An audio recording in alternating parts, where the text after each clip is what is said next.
بچورا یک کمیزی صاحب جمال داره کمیزی خیلی چند داره اما اون زنی خورا سوختاش به حد رشک داشته است که بچورا شوهر با هم کمیز نزدیکشوی نمیمونه با هم مال حلالی خودش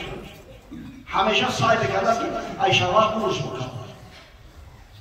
بود در حمام آن زن ناگهان یادش آمد پشت در خانه خدا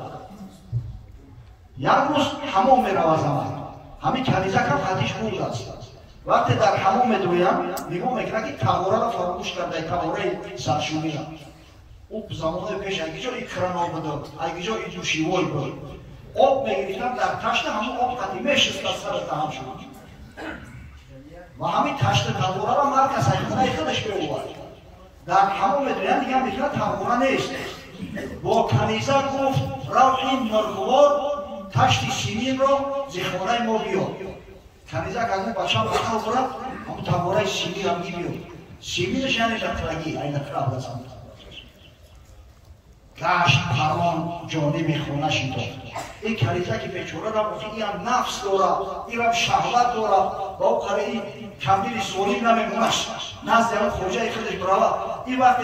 این تنیش که میگه خدا میتشت میگه همین رنگ پرنده رو ایشی کجا طرف خونه حرکت کرد خوجه رو در خانه در خدمت بیاد هر دو عاشق را چنان شهوت نبود که احتیاط و یادی در بستن نبود اومد دیگه میگه نزد همون معشوقه به معشوق رسیدی همین قضیه شهوت چون بلد از فراموش گرفتن هم دیگه را فراموش کردن که در را محکم کنن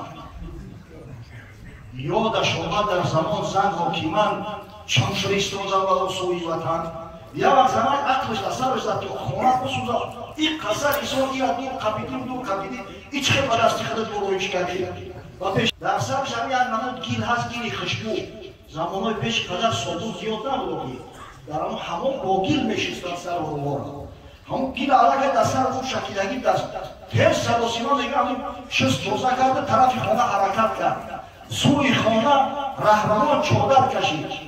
طرف خانه اومد دیگه هم چادر شد قطعه دیره کشیده چند رسید آزم به خانه در کشید بانگی در گوش ایشان در خیداد اومد وقتی که در کشید در جرقص کرد آوازی در این بیچاره زانی قدیم کنیزک شدیدم آن کنیزک جست آشفته از ایساز اگه کنیزک بیا شده چکن ای همین روزنه قدیم بودن دریخ برد ای مردک بیچاره تری وزبی ای گوش بویچه اومده نتونه مرد در جسته در اومد در نماز این بیچاره این روش خواست برید خستم طرف قبله کد اونجا بیو نماز خونیست خواهیم شید شوی خود را دید خواهیم در نماز در گمان افتاد زن زانش تیزاز وقتی شامه را دید که در نماز خواهیم ایستاده خیلی زنک مردم بسیار با فراست بشود دید که کم میلرزد در هیجان را این بچه اجولای کار خیزونگرش این خودش بیچاره در تشویش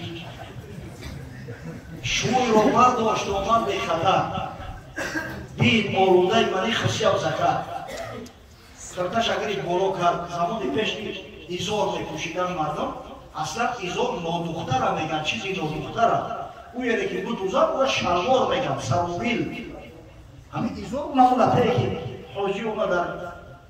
میاش میپوشن همون هم میگن رنگی یوکا ایتاشی چی نداره گریم برداشتش که دید همه جزیر گفت بر سرش زد سیلی و گفته دعیم خسیه مردی نمازی باشدی لایق ذکر نماز است این ذکر این چنین راه و زیهاری پرنظر یک مشت در پشت و کلش که خونت بسوزه و همین شکل و صورت آیا همین شایسته است نه که اون طرف قبلتی که در نماز میستی چه بود هستی هایی که میمرزد و حضرت وقتی که پیسر هم میورد بعد نصیحت در واقع به شما میگه وقتی مردم هر نهان پیدا شد همزی خود هر مجرم رسوا شد همین فرد و روز قیامت یکم چیزی پنهان کردن نمیتونید هر چیزی هست آشکار است خدا دست گوید من چنین دزدیدم لب بگوید من چنین پرسیدم چشم گوید کردم غمزه حرام چشمکی های زدگی تا چشمگوری میتن فقط روز قیامت گوش گوید چیدم سبل کلام فرج گوید مردی کردستم زینا پای گوید منشر هستند فامینا الیوم نختم علی افواههم و تکلمنا ایدیهم و تشهد ارجلهم بما کانوا یکسبون. الله جلال میگه و به ترس از اون روزی که در دهنها مهر میزنه پروردگار، دستها و پاها پیش پروردگار گواهی و شهادت میدن، تمام اعضای بدن در اونجا آشکار هر کاری نکرده میبرونه و میگه خواه کاری خوب باشد و خواه کاری بد. پس چنان کافر کان خود به زبان باشدش حق گفتن عینی بیان. مسلمانی وقتی کسی میگه که طرز رفتار و کردار میگه اما عملش خودش گواهی بر آن است که الحمدلله مؤمنه و گفتش عمل میکنه. قیام شب داره خدا در محفل کلام شیشتگی همین چند نفری با این شبی گذشته که شب یلدا بود، در راستری شب سال بود، چند نفری ما نمازی میدونیم از تمام حکمتاش و خبریم، از تمام فضیلتش آگاهیم که خدای تعالی چه درجه و منزلتی را برای قائمین شب میده. اما افسوس و سر افسوس که عمل نداریم، کم از عمل بود. فراموش نکنید که در روز حتما پرسیده میشه. خدا کنه که به همین گفته هامون و شنیده هامون عمل داشته باشیم که فردا روز قیامت خجالت زده و رسوا نشویم. واقعا اهل اخوانان خداوند حفظشان کنه، همه مردای خدا، همه جوان مردای خادم شریعت، پایه‌ها، شیخ‌ها، بزرگایی که واقعیتی را از پدر و مادر میراث گرفتند، همین خدمت دین شریعت. یک خصلت پیش‌باید خوب بدارد.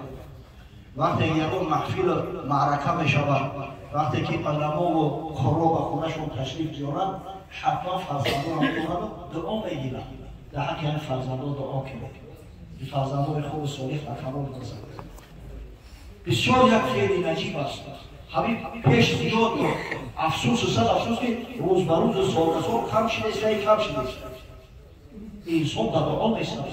این عمل صحابه پیغمبر صلی الله علیه و سلم بود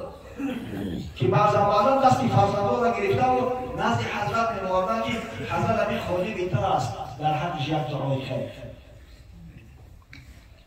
حضرت زید بن ثابت روایت می‌کند، باری میگه حضرت سعد بن عباده رضی الله تعالی عنه دست پسرش قیس رضی الله تعالی عنه گرفته نزد پیغمبر صلی الله علیه و سلم آمد. حضرت وقتی دید چون میگه و یک شوق اشتیاق محبت دعوت شو کرد، گفت مرحبا بالانصار، مرحبا بالانصار، محبت دعوت شو کرد، گفت مرحبا بالانصار، مرحبا بالانصار، خوش آمدید انصاریای عزیز، خوش آمدید، مرحبا. بعد میگه از طرف دست راست شما شد، میگه همون سر قیس سیده کرد، گفت انا من الانصار، انا من فراق الانصار، من هم بود از همین انصاری ها، ما هم همین چوگرهای انصار هستم، همین پسرخهای انصار هستم. و میگه حضرت سعد بن عباده گفت که آده خادم و یا رسول الله، این خادم دارید نامش قیس است و یا رسول الله. حضرت بود در حقش دعا کرد. پیامبر معروف صلی الله علیه و سلم دعا کردند اللهم اغفر للانصار ولابناء الانصار ولابناء الانصار ولنساء الانصار. خدایا انصاری‌ها را رحمت و مغفرت کن، حفظشان کن، فرزنداشون، نبیرهاشون، زنهاشون در پناه این اسمت محفوظ بدار. الله اکبر. ببینید و شرافت دعای پیامبر صلی الله علیه و سلم قیس به جوهری رسید که قسم به الله تصور کرده نمیشود. همون جوان اینقدر درجه و منزلت یافته است که حتی میگه انصاری‌ها وقتی که جای بحث مباحثه میشه، مناظره میشه، در هر موضوعی باشه، همین قیس بن سعد همراه شده آوردند به حیث یک عالم داور. بعد وقتی که طرف مقابل ایراد میگرفتن که شما این بچه ها کیاشه چی آورده ای؟ ولی این ریش نداره، شما این کجا آورده برای رزبار و مقصد برای بحث و مباحثه؟ میگه انصار گفتن لو نستطيع ان نشتري لحية لقيس لفعلنا. اگر ما امکان علاج نداشتیم که برای همین قیصری خریم البته میخریم